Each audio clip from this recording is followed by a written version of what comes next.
Hi masters, for you మీకోసం ఛానల్కి స్వాగతం సుస్వాగతం. ముందుగా మన జగద్గురువైన బ్రహ్మర్షి పితామహ పత్రిజీ గారికి, మన గురుమాతకి నా ఆత్మ ప్రణామాలు మాస్టర్స్. ఓకే మాస్టర్స్, ప్రతిరోజు మన ఛానల్లోని ధ్యానం, స్వాధ్యాయం, సజ్జన సాంగత్యం జరుగుతుంది మాస్టర్స్. అలాగే జూమ్ సెక్షన్లో పాల్గొన్న మాస్టర్లకి, యూట్యూబ్లో చూస్తున్న మాస్టర్లకు కూడా ధన్యవాదాలు తెలుపుకుందాం. ఓకే మాస్టర్స్, ఈరోజు మన ఛానల్కి సీనియర్ పిరమిడ్ మాస్టర్ గారైన పద్మావతి గారు తెనాల నుంచి వచ్చారు. మేడం గారిని సాదరంగా ఆహ్వానించుకుందాం. ఈరోజు మేడం చెప్పబోయే టాపిక్ కోర్షి భావనగిరి. ఈ గొప్ప ఆత్మజ్ఞానం అందించడానికి మేడం గారిని సాదరంగా ఆహ్వానించుకుందాం. నమస్తే మేడం, వెల్కమ్ మేడం. భావనగిరికి మేడం అంటే ఆవిడ ఒక పేరు అనమాట, ఒక మేడం గారి పేరు. ఈ తల్లిదండ్రులు ఎంతో డిప్రెషన్లోకి కూరుకుపోతారనమాట. ఎట్లాంటి డిప్రెషన్ అంటే ఇంచుమించు వాళ్ళు కూడా చనిపోతారేమో ఆ యొక్క దిగులుకి, అంతగా డౌన్ ఫాల్స్ అయిపోతారు. సో వీళ్ళిద్దరు పిల్లలు ఏం చేస్తారంటే, వీళ్ళ పిల్లలిద్దరి పేర్లు విస్పు, రతు, ఇద్దరు పిల్లల పేర్లు. అయితే విస్పు అనే బాబు ఎక్కువగా వాళ్ళ మదర్‌కి చనిపోయిన తర్వాత గూడా ఆత్మలోకాల నుంచి సందేశాలిస్తూ టచ్‌లో ఉంటాడనమాట ఈ విస్పు అనే అబ్బాయి.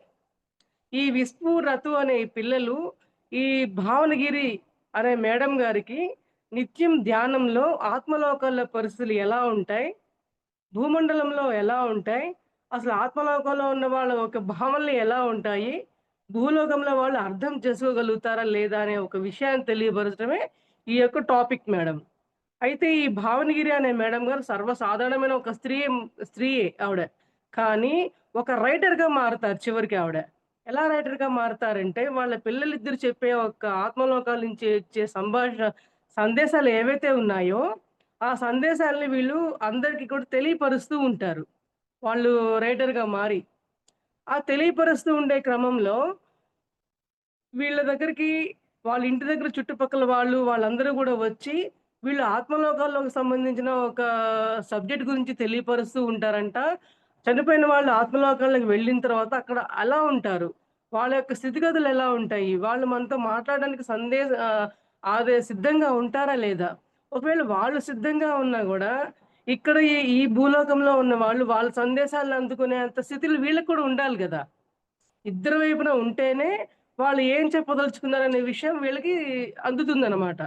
సో, అప్పుడు వీళ్ళకి అందిన తర్వాత వీళ్ళేం చేస్తారు, అట్లాగే వీళ్ళతో సమాన స్థాయిలో ఉన్న వాళ్ళెవరైతే ఉన్నారో, వాళ్ళందరికీ గూడా ఈ యొక్క సందేశాలను అందిస్తూ ఉంటారు. ఈ సందేశాలను గూడా అందుకోవడానికి అందరికీ అందుకోలేరండి. ఇప్పుడు మన భూప్రపంచంలో ఉండే విషయాలైతే మనం 10 మంది కూర్చుంటే, ఇదిగో ఇట్లంట, అదిగో అక్కడ అట్లా జరిగిందంట అని మనం చెప్పుకుంటాం కూర్చొని.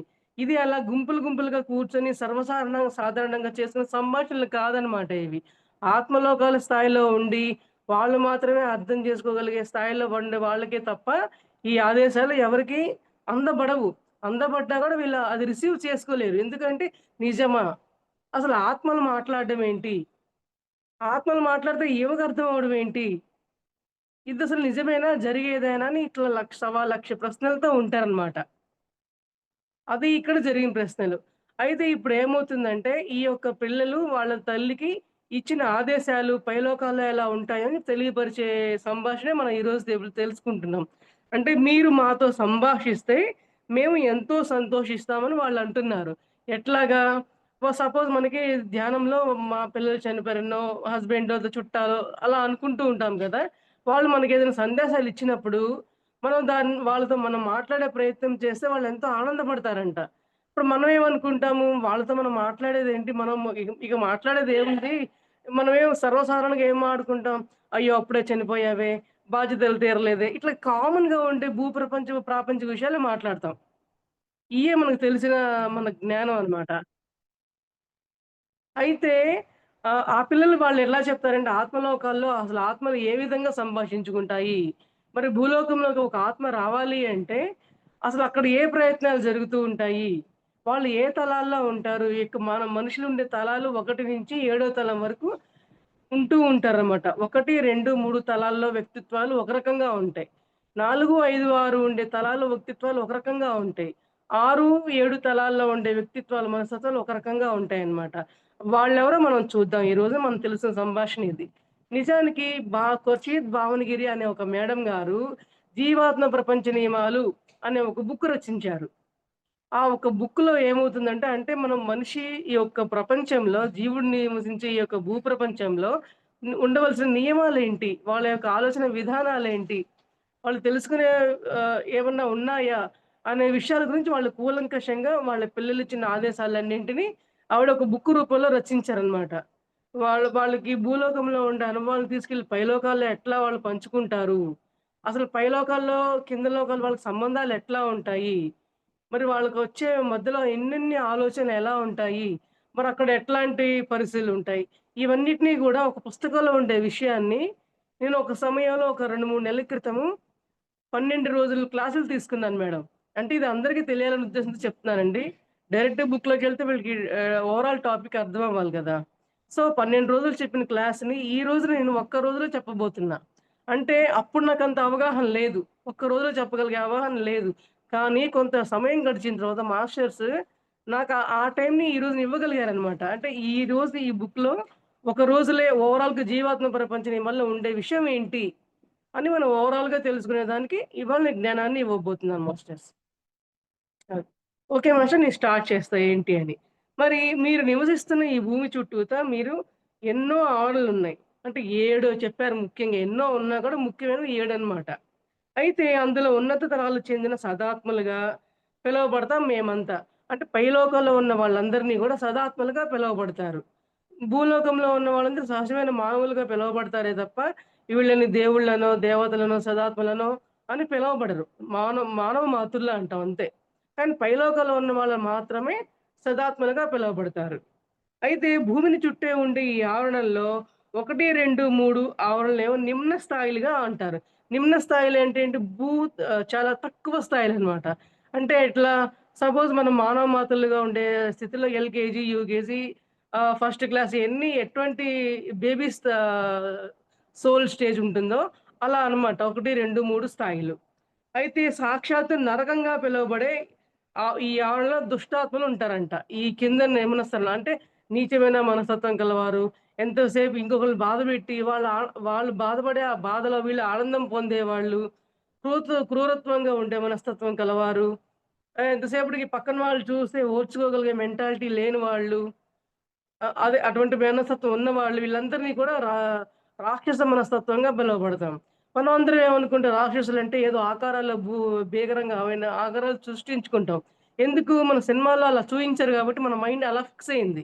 కానీ నిజానికి రాక్షసులు, భూ భూ భూతాలు అంటే ఏదో ఆకారాలు ఏం కాదు. మన యొక్క గుణాలే రాక్షస గుణాలు. అంటే ఎదుటివారి పతనాన్ని కోరుకునే ఆ గుణమే రాక్షస గుణం కాబట్టి వాళ్ళని రాక్షసులు అంటారు. ఎదుటివారికి ఎటువంటి సహాయం చేద్దామా? వారిని బాధపెట్టే వారిని కూడా సహాయం చేద్దాం అనుకునే వాళ్ళు దేవతలుగా పిలువబడతారు. మరి ప్రతిసారి మనల్ని ఎప్పుడు ఏమంటారు మనందరం భూలోకంలో ఉన్న దేవుళ్ళము, మరి పిరమిడ్ మాస్టర్లందరూ కూడా దేవుళ్ళు, దేవతలని ఎందుకంటారు? మనల్ని బాధపెట్టిన వాళ్ళని కూడా మనం వాళ్ళ యొక్క మంచిని కోరుకునే వాళ్ళుగా మనం తయారవ్వాలి. అప్పుడు మనలో దేవతా గుణాలు అలవడతాయి కాబట్టి మనందరం దేవుళ్ళము, దేవతలము, పిరమిడ్ మాస్టర్లందరూ కూడా అని చెప్పబడ్డారు. అవునా కదా? సో, అందువల్ల మనం అందరం కూడా 1, 2, 3 నిమ్న తలాల నుంచి బయటికి పడాలన్నమాట. ఈ బయటపడే స్థాయిలు రావాలి అంటే ఆషామాషీగా రాగలుగుతామా? వచ్చే ప్రసక్తే లేదు. మనం ఎంతసేపటికి ఏం సాధించాలన్నా కూడా ధ్యానమే సాధన. ధ్యానమే శరణాగతి చేయాల్సిందే.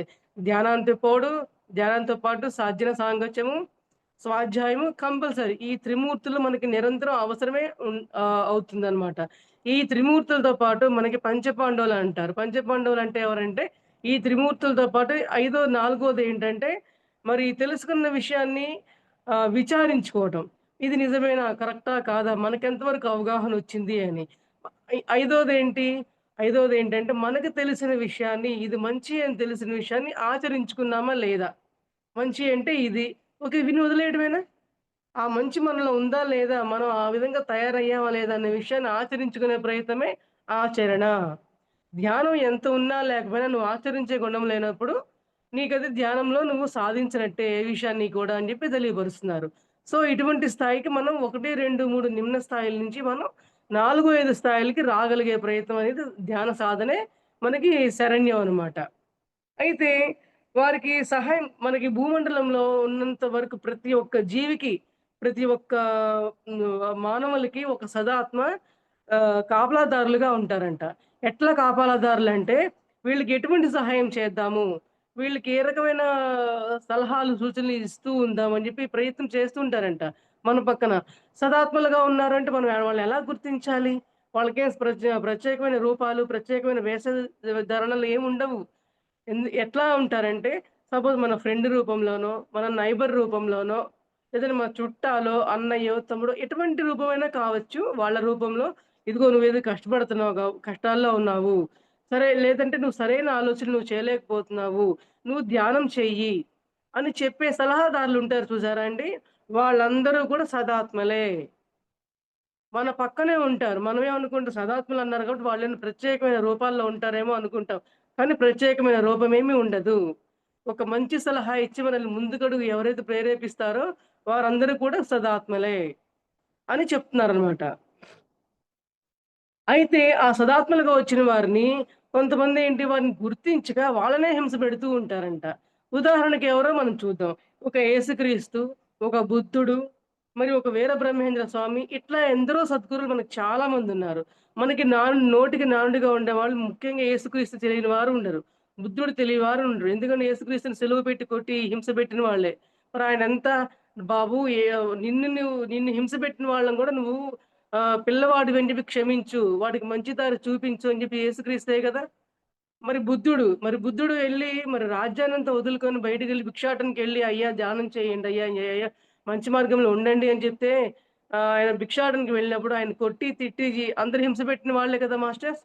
సో, ఆ రకంగా మనకి మనకు మన భూమి మీదకి మనకి మంచి సలహాలు ఇవ్వడానికి వచ్చిన సదాత్మలు మరి యేసుక్రీస్తు, బుద్ధుడు గురించి చెప్పుకున్నాం. మరి వీరబ్రహ్మేంద్ర స్వామి గురించి కూడా మనం చెప్పుకోవాలి. మరి ఆ రోజుల్లో వీరబ్రహ్మేంద్ర స్వామి గూడా కాలజ్ఞానం అని జెప్పి చెప్పడం కానీ ఈ మార్పులకి మనం సరి చేసుకొని ఉండాలి అంటే మనం ధ్యానం చేయాలి. ఒక మంచి నడవడిక మనం అలవాటు చేసుకోవాలి అన్నప్పుడు ఆయన్ని గూడా ఊరూరా తిట్టిన వాళ్ళే, ఊరూరా చెప్పులు తీసుకొని కొట్టిన వాళ్ళే.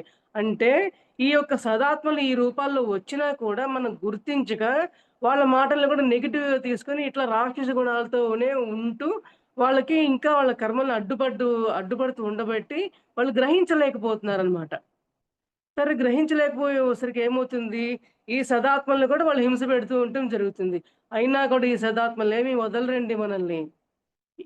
కొంత సమయం ఇస్తారు. అంటే ఇంకొంత సమయం ఇవ్వడం అంటే ఏంటి మనల్ని ఉపేక్షిస్తారన్నమాట. కొంచెం క్షమించి ఉపేక్షిస్తారు. క్షమించటం వేరు, ఉపేక్షించటం వేరు. క్షమించడం అంటే అదే లాస్ట్ స్టేజి. కానీ ఉపేక్ష అంటే ఏంటంటే నిన్ను క్షమించడానికి ఇంకొంచెం అవకాశం, నెక్స్ట్ అవకాశం అన్నమాట. ఈ తప్పు నువ్వు తెలుసుకొని మళ్ళా మంచి మార్గంలో వెళ్ళటాని కోసం నీ తప్పుని ఉపేక్షించి అవకాశం ఇస్తే వాళ్ళు వాళ్ళ తప్పుని తెలుసుకొని ఓకే. అంతకుముందు మీరు మంచి చెప్పినా మేము తీసుకోలేకపోయాం స్వామి మమ్మల్ని క్షమించండి. ఇప్పుడు చెప్పండి నేనేం చేయాలో నాకు అర్థం ఏమిటో అని తెలుసుకున్న వాళ్ళే దైవీ గుణాలు కలవాళ్ళు అని చెప్తున్నారనమాట. అయితే మరి నాలుగవ ఆవరణ అనేది ఏమంటున్నారు? మానవాత్మలు మొదలయ్యే భూలోకం. మంచి చెడులు కలిసిపోయి ఈ మానవాత్మలేంటి కొన్నిసార్లు సంతోషంగా కొంతమందేంటి చెప్పగానే వింటారు గదా! కొంతమంది. వాళ్ళు కొంచెం మానవాత్మలుగా నాలుగవ ఆవరణలో వస్తారనమాట. వీళ్ళేంటి ఓకే. వాళ్ళు ఎవరికైనా చెప్పకపోయినా గూడా తెలుసుకుంటారు. సపోజ్ మన ఇంటి పక్కన ఏదో ధ్యానం క్లాసో లేదంటే ఏదైనా నలుగురు ఉండే సత్సంగమో జరుగుతుంది. ఒక 10 మంది మనుషులు వచ్చిపోతూ ఉంటారు. ఏంటిక్కడ ఇంతమంది జనాలున్నారు, వస్తూ పోతూ ఉన్నారు. ఇక్కడ ఏం జరుగుతుంది? అని వాళ్ళంతట వాళ్ళకే కలిగేంత మానసిక స్థాయిలనమాట. నాలుగో ఆవరణలో. అప్పుడేంటి వచ్చి ఎవరో ఒకళ్ళు నువ్వు రా అని పిలవకపోయినా గూడా వాళ్ళంతట వాళ్ళే వెళ్లి కనుక్కుంటారు. అర్థమైందా అండి? 1, 2, 3 తలాల్లో వాళ్ళకేమో పట్టి పీకినా, పిలిసినా గూడా రారు. పైపెచ్చి వాళ్ళని హింస పెడతారు. అదే నాలుగో ఆవరణలో ఉన్న వాళ్ళేం చేస్తారు, ఇక్కడేదో జరుగుతోంది మంచి తెలుసుకుందామని వాళ్ళంతట వాళ్ళే వెళ్ళే స్థితనమాట. సో, అట్లా కనుక్కొని వాళ్ళు ఏం చేయాలో తెలుసుకుంటూ ఉంటారు. అప్పుడు దాన్ని బట్టి వాళ్ళే స్వర్గ నరకాలని సృష్టించుకోవాలా వద్దా అనే ఇంకిత జ్ఞానం వాళ్ళంతట వాళ్ళకే ఉంటుందనమాట. అయితే ఆ ప్రయత్నంలో సదా మానవాత్మలు ఏ విధమైన రక్షణ చర్యలు లేకుండా చక్కగా వాళ్ళ వాళ్ళు కాపాడుకోగలుగుతారు. అయితే ఇప్పుడు ఈ 1, 2, 3 ఆవరణలో ఉండేవాళ్ళు, అక్కడుండే వాళ్ళని ఈ యొక్క నాలుగో ఆవరణలో ఉండేవాళ్ళు ఏం చేస్తారు? వీళ్ళు మనల్ని బాధ పెట్టినా పెడితే పెట్టారులే వాళ్ళ కర్మ. మన ధర్మంగా మనం చెప్పే ప్రయత్నం చేద్దాం అని చెప్పని ఇంకొంచెం ముందడుగులేస్తారంట. అయినా సరే చూద్దాం ఇంకా అట్లా గూడా ఇంకా ఘోరంగా ప్రవర్తిస్తే అప్పుడు తప్పుకుందాంలే అన్నట్లు. అంటే ఇప్పుడు అంటే ఇది ప్రాపంచికమైన భాషలో ఇదనమాట మేడం. 1, 2, 3 సార్లు ఆత్మలోకాల్లో అయితే వాళ్ళేం చెప్తారంటే ఒక్కొక్కసారి 4, 5, 6, 7 ఉన్న తలాల్లో ఉన్న ఉన్నతమైన సదాత్మలు ఈ 1, 2, 3 ఈ తలాల్లోకొచ్చి వాళ్ళకి మంచి గుణాలు నేర్పాలి అంటే వాళ్ళు కూడా కొన్ని రక్షణ కవచాలు ఏర్పరచుకోవాలంట. అంటే చూడండి ఎంత ఘోరమైన పరిస్థితుల్లో ఉన్న స్థితిలో 1, 2, 3. అంటే ఏ సేఫ్టీ లేకుండా రావాలి అంటే సేఫ్టీ ఏంటి ఇక్కడ రక్షణ కవచాలంటే ఏదో ఇనుప గళ్ళాలో అలాంటివి కాదు. అంటే నిమిషం ఎరుకనమాట ఇక్కడ కవచం అంటే. మనం ఒకటో తలంలోకి వెళ్ళబోతున్నాము. అక్కడ ఎటువంటి పరిస్థితి వచ్చినా కూడా మనం ఎప్పుడూ గూడా ఎరుకులో ఉండాలి. ఏ స్థితిలో ఉన్నా గూడా మానసికంగా ధైర్యంగా ఉండాలి. మనం వెళ్లి గూడా ఆవరణలో మనం కూరుకుపోకూడదు అనే ఎరుకని గట్టిగా స్ట్రాంగ్‌గా పెట్టుకొని వెళ్తారంట. ఉన్నత సదాత్మలు అయినప్పటికీ. హ్మ్. దీనికి నేను ఒక ఎగ్జాంపుల్ చెప్తానండి. ఒక ఎగ్జాంపుల్ అంటే కథనే ఈ బుక్‌లో 'జీవాత్మ నియమాల్లో' చెప్పిన ఎగ్జాంపుల్ అన్నమాట. అంటే ఒకటో ఆవరణలోకెళ్ళటానికి సదాత్మలైనా కూడా భయపడతారంట. ఎందుకంటే వాళ్ళకి కూడా ఆ టైంలో ఎళ్ళినప్పుడు వాళ్ళు ఉన్నత సదాత్మల్లో ఉండే క్వాలిటీస్‌ని కోల్పోతారు అక్కడికి వెళ్ళిన తర్వాత. వాళ్ళు అక్కడికెళ్ళి మళ్ళీ ప్రయత్నించాల్సిందే ఉన్నత ఆత్మలుగా పైకి రావడానికి. అంటే ప్రయత్నించాలంటే ఎంత ఎరుకులో ఉండాలి? అవునా కదా మేడం? అర్థమవుతుందా? అట్లా ఏమంటే ఒక వినీత అనే ఒక లేడీ అన్నమాట. అయితే ఆమె ఒకతన్ని ప్రేమిస్తుంది. అతన్ని ప్రేమిస్తుంటే ఆ అమ్మాయి ఏం చేస్తదన్నమాట, అతను కొంచెం మంచోడు కాదు. అతను ఏం చేయమన్నా ఈ అమ్మాయి చేస్తూ ఉంటుంది. ఈ అమ్మాయికేమో అతనంటే పిచ్చి ప్రేమ. పిచ్చి ప్రేమలో అతను ఎంత చెడు పనులు చెప్పినా కూడా, ఆ చెడు పనులంటే ఏంటి? అయ్యో!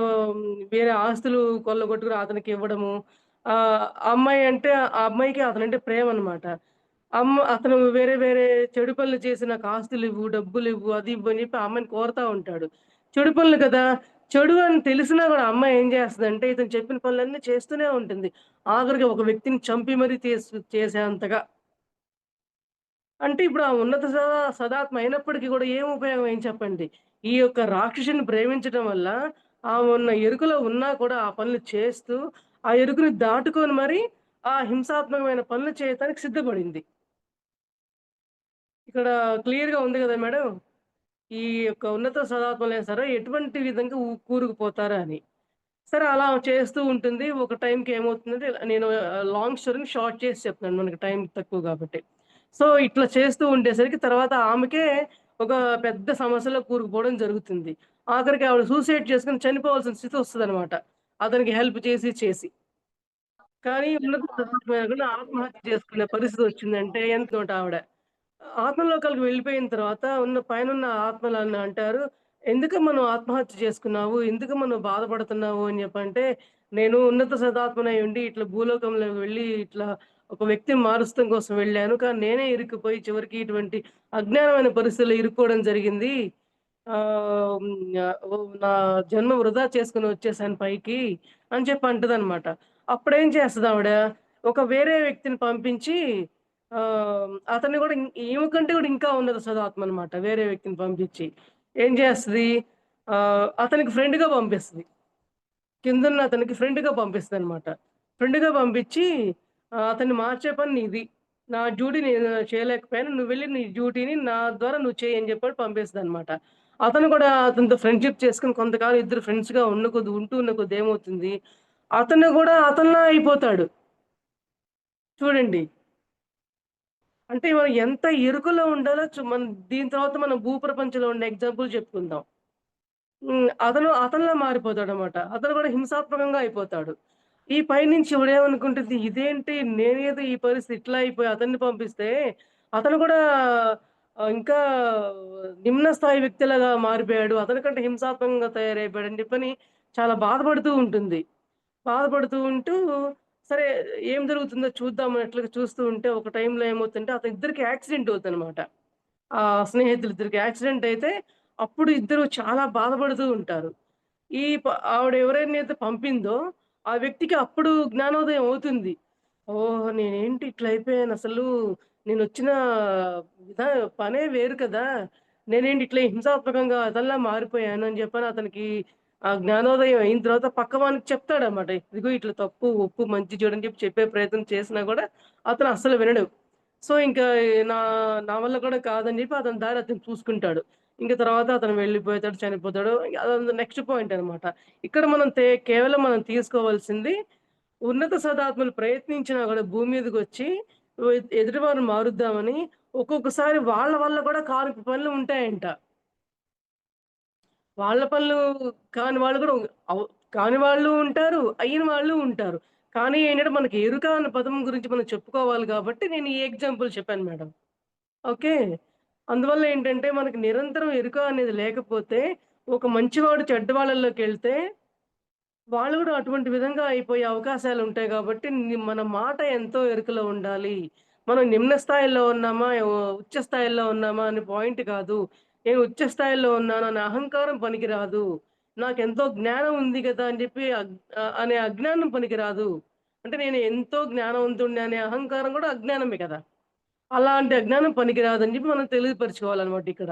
అదే మన ప్రాపంచికంలో ఈ విషయం గురించి ఒక చిన్న ఎగ్జాంపుల్ ఏంటంటే మీకు తెలిసే ఉంటుంది. ఒక 10 మంది మంచి వాళ్ళతో ఒక చెడ్డవాడు తిరిగితే వాడు కూడా మంచి అనే ముద్ర పడిపోతుందన్నమాట సమాజంలో. అదే ఒక 10 మంది సరికాని వ్యక్తులతో ఒక మంచి గుణవంతుడమైన ఒక వ్యక్తి వెళ్తే ఇతనికి కూడా చెడు అనే ముద్ర పడిపోతుందన్నమాట సమాజంలో. ఎందుకంటే అంటే మన సజ్జన సాంగత్యం అనేది ఊరికే అనలేదు. ఒక సజ్జనులతో ఒక చెడు వ్యక్తి ఉంటే అతను కూడా సజ్జన అనే ముద్ర ఎలా పడిపోతుందో, అట్లాగే మనం చేసే స్నేహం కావచ్చు, మనం చేసే ఆలోచన కావచ్చు, మనం ఉండే వి సమాజంలో విధి విధానాలు కావచ్చు, నిరంతరం మన ధ్యాన సాధనలు కావచ్చు, మరి ఏదైనా స్వాధ్యాయం, సజ్జన సంగతి ఇటువంటియన్నీ సరైన విధంగా కంటిన్యూ లేకపోతే, మనకి ఈ ఎరుకను మిస్ అయిపోతూ ఉంటామని జెప్పి చెప్తున్నారనమాట. అంటే ఇప్పుడు ఈ 1, 2, 3 తలాల్లో ఉన్న వాళ్ళ మనస్తత్వాలు రాక్షస మనస్తత్వాలు. 4, 5 తలాల్లో ఉన్నవాళ్ళు మానవులుగా ఉండే మధ్య స్థాయి మనస్తత్వం కలవాళ్ళు. 6, 7 తలాల్లో ఉన్నవాళ్ళు ఉన్నతమైన సదాత్మలమాట. ఉన్నతమైన సదాత్మలు భూమి మీద అంటే ఎవరంటే ఇదిగో ఇట్లా బుద్ధుడు, యేసుక్రీస్తు, వీరబ్రహ్మేంద్ర స్వామి ఇట్లా మనకు సద్గురువులు ఎంతో వేల మందున్నారు. లక్షల మందున్నారు. వీరందరూ గూడా ఉన్నత సదాత్మలు. సదాత్మలు వేరు, ఉన్నత సదాత్మలు వేరు. అట్లనమాట. సదాత్మలంటే ఏంటి? మంచివాళ్ళే కానీ, వాళ్ళ దాకా ఏదైనా సమస్యొస్తే వాళ్ళు ఓర్చుకోలేరు. ఇంకొకళ్ళు మార్చగలిగేంత కెపాసిటీ వాళ్ళకుండదనమాట. అదే ఉన్నత సదాత్మలనుకోండి, వాళ్ళు ఎటువంటి విధంగా ప్రవర్తించినా కూడా, ఓకే. వాళ్ళ జ్ఞానం అంతవరకే. మనకి జ్ఞానం తెలుసు గాబట్టి, వాళ్ళని మార్చే ప్రయత్నం చేద్దాము అని, వాళ్ళు అన్న మాట కూడా వీళ్ళు పట్టించుకోని విధంగా ఉన్న వాళ్ళని ఉన్నతమైన సదాత్మలు అని జెప్పి పిలువబడుతున్నారనమాట. Okay madam.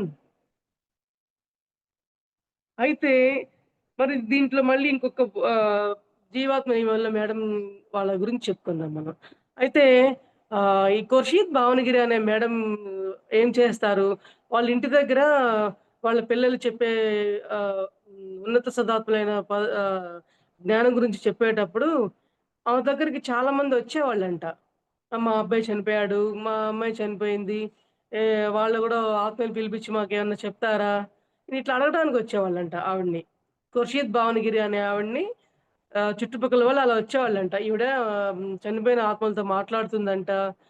అక్కడ విశేషాలు తెలుసుకుంటుందంట అని చెప్పి వచ్చేవాళ్ళు. సరే రావడం తప్పులేదు. ఇక్కడేంటి 2 రకాల మనస్తత్వం కలవాళ్ళు వీళ్ళల్లో కూడా. నిమ్న స్థాయి మనస్తత్వం కలవాళ్ళు, ఉన్నత స్థాయి మనస్తత్వం కలవాళ్ళు.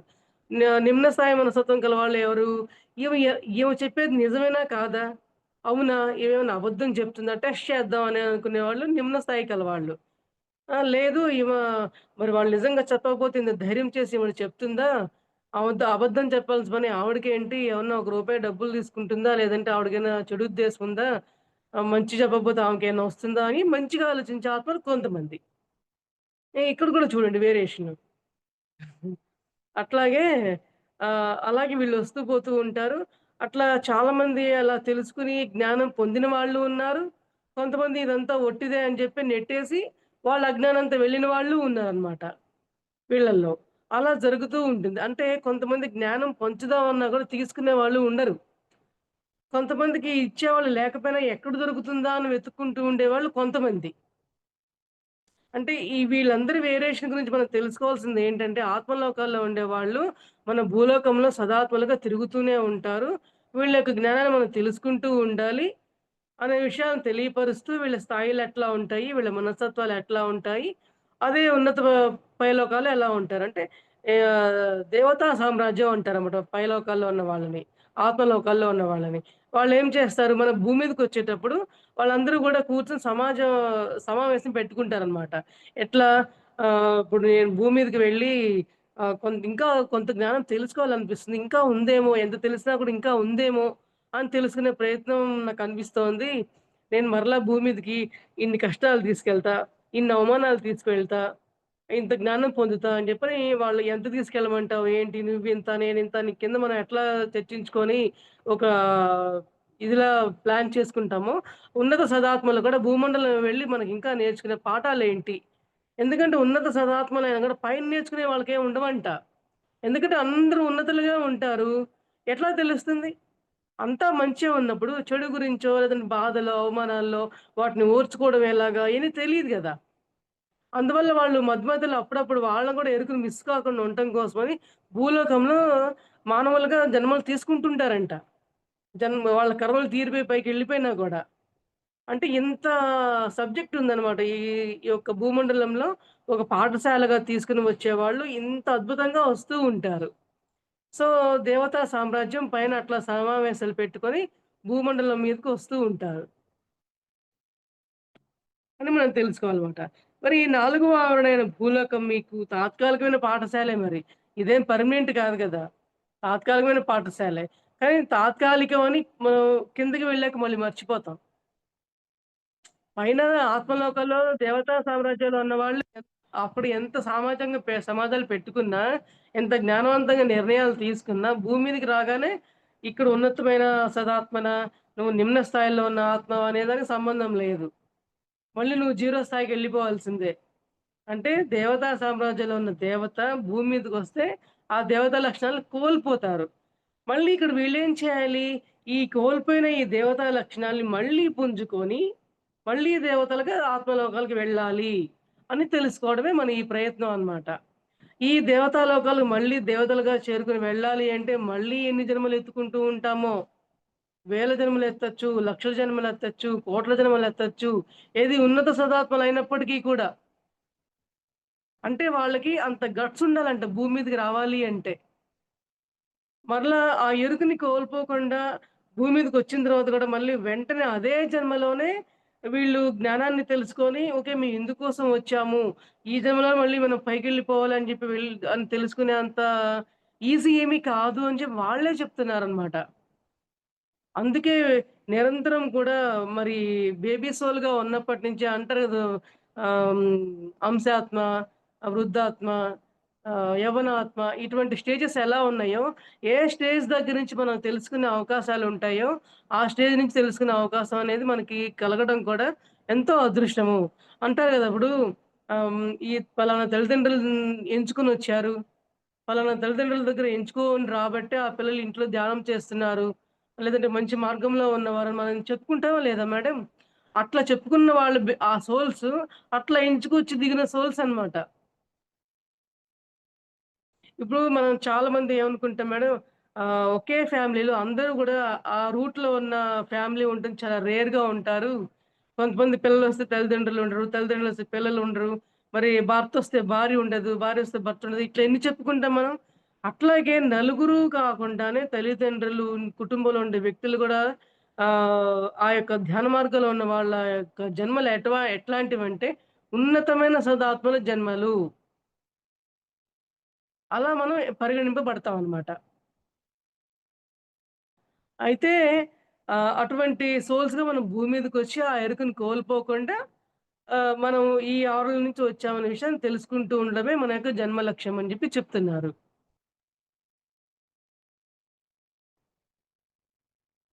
మరి మీరు ఎంతగా అంతరాత్మకు వ్యతిరేకంగా నడుస్తారో, అంతగా మీ భౌతిక శరీరంతో పాటు మీ ఆత్మ శరీరం కూడా రోగగ్రస్తం అవుతుంది.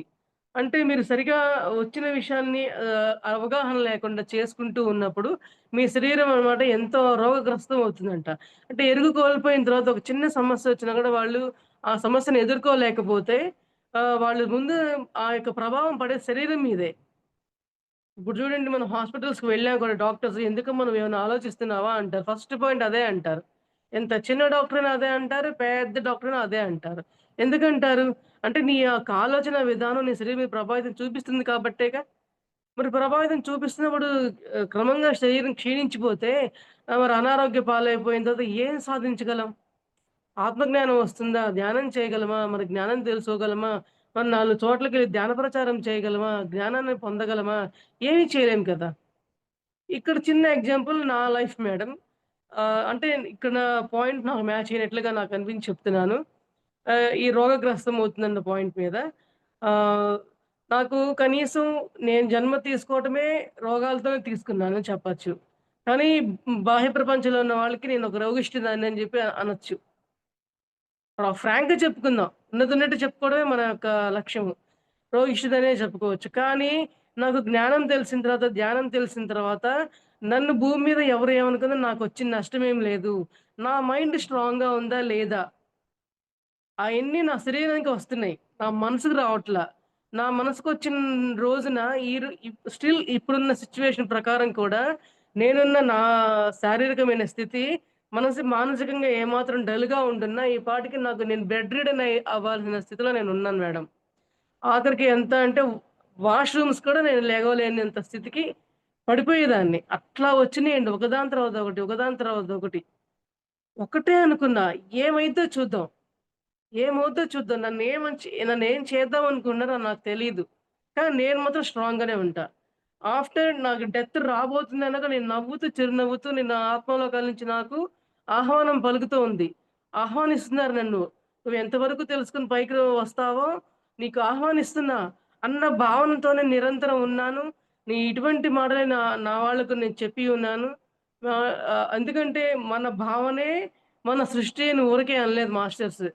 సో, నువ్వెంత ధైర్యంగా ఉన్నావో మనం చదువుకునే యొక్క జ్ఞానము చదవడం వరకే కాదు, ఊరికూరికే నలుగురికి 4 మాటలు చెప్పడంతోనే కాదు. ఆచరణ, ఆచరణ లేనిదే నువ్వెంత జ్ఞానం ఉన్నా గూడా వృధా అని చెప్పి అన్ననే అన్నారు మాస్టర్స్. అవునా కదా అండి? అందువల్లనే ఎన్ని వచ్చినా గూడా నేను ఎదుర్కొంటూ, ఇంకా నేనేం తెలుసుకోవాలి? ఏం తెలుసుకోవాలి? ఏం తెలుసుకోవాలి? అనే స్థాయిలో మాస్టర్స్ నన్ను నడిపిస్తున్నారు మేడం. ఎందుకంటే ఈ బుక్‌లో అంటే ఇక్కడ మనం బ్రీఫ్‌గా చెప్పుకుంటున్నాం గాబట్టి, అదే లాంగ్ బుక్‌లో అయితే చాలా చాలా ఎగ్జాంపుల్స్ ఉంటాయన్నమాట. ఈసారి ఎప్పుడైనా టైం కుదిరినప్పుడు ఒక 4, 5 డేస్ తీసుకుందాం. Okay madam? ఓకే. అయితే భూలోకంలో ఉన్న మీరు మాకెంతో ప్రియతములు. వాళ్ళేమంటున్నారంటే, భూలోకంలో వాళ్ళు మాకందరూ మీరు ఎంతో ప్రియతములు. మిమ్మల్ని మేమెంతో ప్రేమగా ఉంటాము. కానీ మీరే మేము చనిపోయిన తర్వాత ఇక మా నుంచి మీరు దూరం అయిపోయారు. ఇక మీకు కనపడరు అని మీరనుకుంటారు. కానీ చనిపోయిన తర్వాత మీకు దగ్గరలో మేము ఉంటూనే ఉంటాము. మిమ్మల్ని మేము ప్రేమిస్తూనే ఉంటాం. మీరు మమ్మల్ని ప్రేమించండి. ధ్యానం చేసి మమ్మల్ని మీరు ధ్యానంలో కనుక్కొని మీరు మాతో మాట్లాడండి, సంభాషించండి. మీకు మేము ఉన్నతమైన సలహాలిస్తూ, సూచనలిస్తూ ఉంటాము అని వాళ్ళు చెప్తూ ఉంటారంట.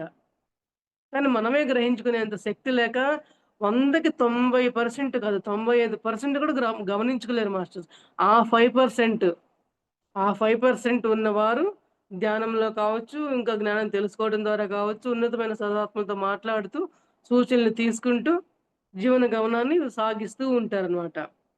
అయితే భూలోకంలో ఉన్న మీరు మాకెంతో ప్రియతములు. కనుక మా సహాయాన్ని అందించే ప్రయత్నం మీకెప్పుడు చేస్తూనే ఉంటాము. అందుకుగాను మీరు రోజులో కొంతసేపని ప్రశాంతంగా నిద్రపోవాలి. ఇది చాలా ముఖ్యమైన పాయింట్ మేడం.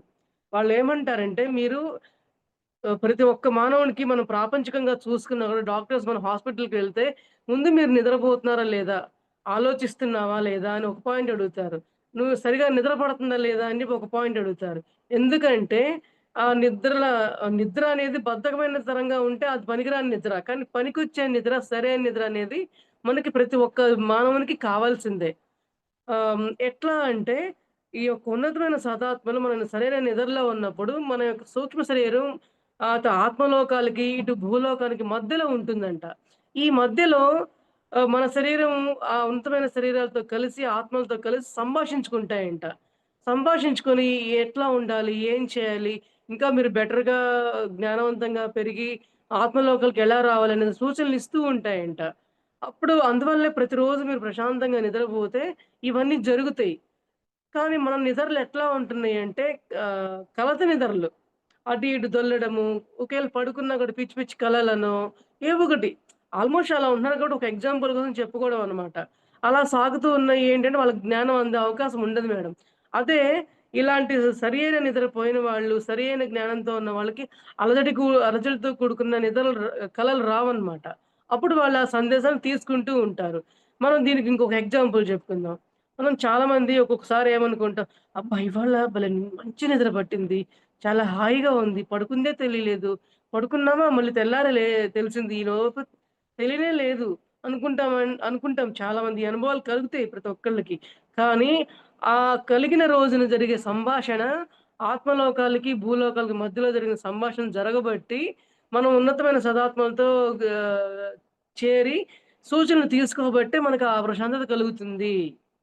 ఆ ప్రశాంతతే ప్రతిరోజు ఉండేలా చూసుకోండి అని మేము చెప్తున్నాము అని అంటున్నారు. చూడండి. మరి మన మానసికమైన అనారోగ్యాలు మనల్ని ఎలాంటి భావనలకు గురి చేస్తాయి? అలాగే సరైన నిద్ర ఉన్నా లేకపోయినా మనల్ని ఎటువంటి డౌన్ ఫాల్స్ కావచ్చు, ఉన్నతమైన స్థానానికి గాని ఎలా తీసుకువెళ్తాయి అనే దానికి ఎంత చక్కటి ఎగ్జాంపుల్స్ ఉన్నాయి. అంటే దీనివల్ల ఏంటి? మనం ధ్యానం చేస్తేనే సరిపోదు. సరైన ధ్యానం చేస్తున్నామా? సరైన జ్ఞానంతో కూడిన ధ్యానం చేస్తున్నామా? సరైన ధ్యానము, జ్ఞానము ఉంటే మనకి కలతనేది ఉండదు. కలతనేది లేకపోతే సరియైన నిద్రపోతాం. ఎందుకంటే మనకి ఇక్కడ ఒక పాయింట్ ఉంది. మరి ధ్యానం ఎక్కువ చేసిన వాళ్ళు నిద్ర తగ్గిపోతుందంట కదా! అందుకంటే మనం నిద్రపోతాం. అయినా పడుకున్న 3, 4 గంటల్లోనే అట్లా జరుగుతుందా అంటారు. ఖచ్చితంగా జరుగుతుంది. ఎందుకంటే ఒక గంట ధ్యానం చేస్తే 4 గంటలు, 5 గంటలతో సమానం అంటున్నారు కాబట్టి, 2 గంటలు ధ్యానం చేస్తే మరి 10 గంటల ధ్యానంతో సమానం కాబట్టి ఎందుకంటే మేడం ఈ అనుభవం నేను పొందాను. ధ్యానంకొచ్చి ఇప్పుడు 3.5 సంవత్సరం అవుతుంది మాస్టర్స్ నేను ధ్యానంలోకొచ్చి. ఒక 1 ఇయర్ సాధిన తర్వాత నా స్థితి ఎట్లా అయిందంటే ఆహ్, ఒక 3 గంటలు మాత్రమే నేను నిద్రపోయేదాన్ని. ఒక సంవత్సరం పాటు అట్లా నిద్రపోయానన్నమాట. 3 గంటలు మాత్రమే. అయితే ఈ 3 గంటల సమయం కూడా ఒక క్షణంలో ఉండేది పడుకుంటే. క్షణమే. అంటే పడుకుంటే 10 గంటలు నిద్రపోయినంత హాయిగా ఉండేదన్నమాట.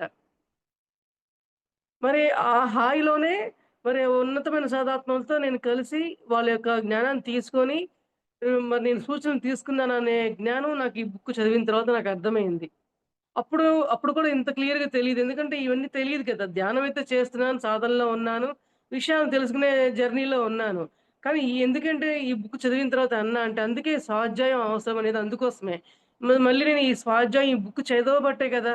ఆ నిద్ర యొక్క విలువేంటి? నిద్ర ఎన్ని గంటలు పోతే ఎలా ఉంటుంది? మరి సరైన నిద్రపోతే మనం ఎటువంటి సూచనలు మనం తీసుకుంటాము? ఆత్మలోకాల వాళ్ళ గురించి. అప్పుడు అలా తీసుకోబట్టే కదా! సరైన ఆలోచనలతో ఉండబట్టే కదా! ఎటువంటి పరిస్థితినైనా సరే మనం స్థితప్రజ్ఞతగా ఉంటాము అని అంటారు. స్థితప్రజ్ఞత మాట అని చెప్పుకోవడం తేలికైన పదమే. ఎరుకలో ఉంటాం అన్న పదం చెప్పుకోవడం చాలా తేలికైన పదమే.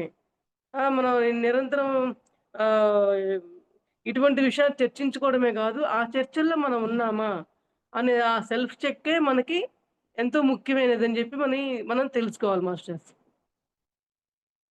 అయితే చూడండి, భూమి మీద ధనవంతులుగా బతికితే చాలు అన్న తాత్కాలిక సంతోషం కోసం నిమ్న స్థాయి ఆవరణలోనే నేను వందలాది ఏళ్ళు ఉండిపోవాలా అన్న విచక్షణ జ్ఞానం మీలో మేల్కొనవచ్చు. ఈ పాయింట్ కరెక్ట్‌గా అబ్జర్వ్ చేయండి మాస్టర్స్.